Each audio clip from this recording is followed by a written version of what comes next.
మేడగది మీరు దేవుని కలుసుకునే స్థలం. ప్రతిరోజు మిమ్మును ఆధ్యాత్మికంగా బలపరిచే అనుదిన ధ్యానాలు.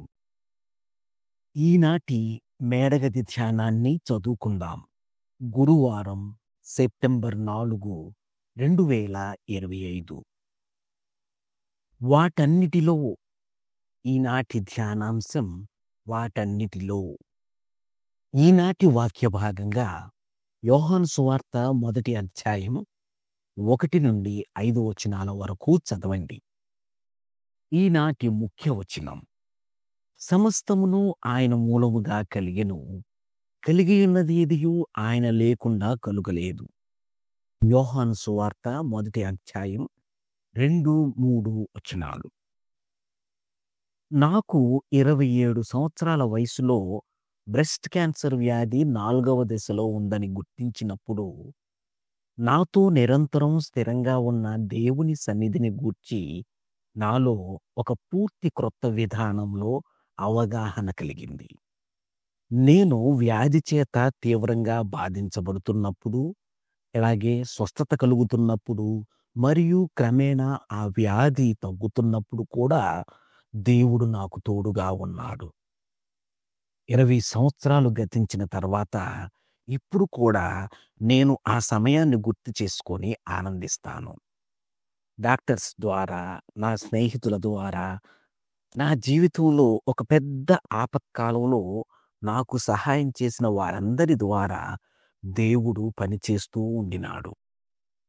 దేవుడు మంచి మరియు పవిత్రమైన సమయాల్లో మాత్రమే నాతో ఉంటాడని నేను ఇంతకుముందు భావించేదాన్ని.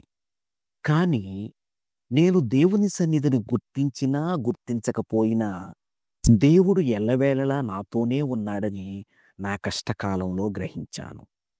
దేవుడెవరు, ఆయన స్వభావమేమిటి అనే విషయంలో నా ఆలోచన విధానాన్ని నేను సరిగా మలుచుకున్నాను.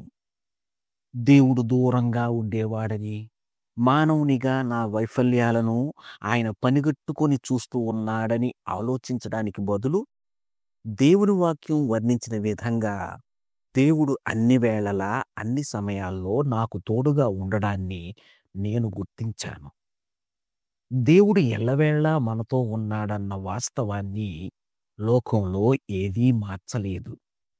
మనం ఏ స్థితిలో ఉన్నా గానీ, మన జీవితాల్లో ఏది సంభవించినా గానీ, దేవుడు వాటన్నిటిలో మనకు తోడుగా ఉండి మనల్ని నడిపిస్తాడు మరియు మనల్ని ప్రేమిస్తాడు. నేటి ధ్యానం: ఈరోజు మరియు ప్రతిరోజు దేవుని ప్రేమ నన్ను ఆవరించి ఉంటుంది. ప్రార్థన: ప్రియమైన దేవా, మా సంతోష సమయాల్లో మరియు దుఃఖ సమయాల్లో నీవు మాతో ఉంటున్నందుకు కృతజ్ఞతలు. నీ సన్నిధిని గుర్తించుటకు, మా జీవితాల్లో నీవు పనిచేస్తున్నావని నీ యందు విశ్వాసముంచుటకు మాకు సహాయం చేయము. యేసు నామములో ప్రార్థిస్తున్నాము తండ్రి, ఆమేన్. ప్రార్థనాంశం: క్యాన్సర్ వ్యాధికి ట్రీట్మెంట్ తీసుకుంటున్నవారు.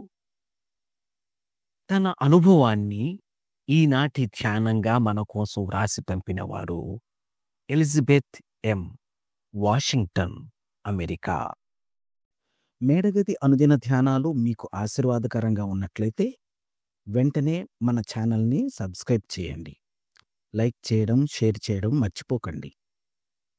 దేవుడు మిమ్మును దీవించునుగాక. ఆమేన్.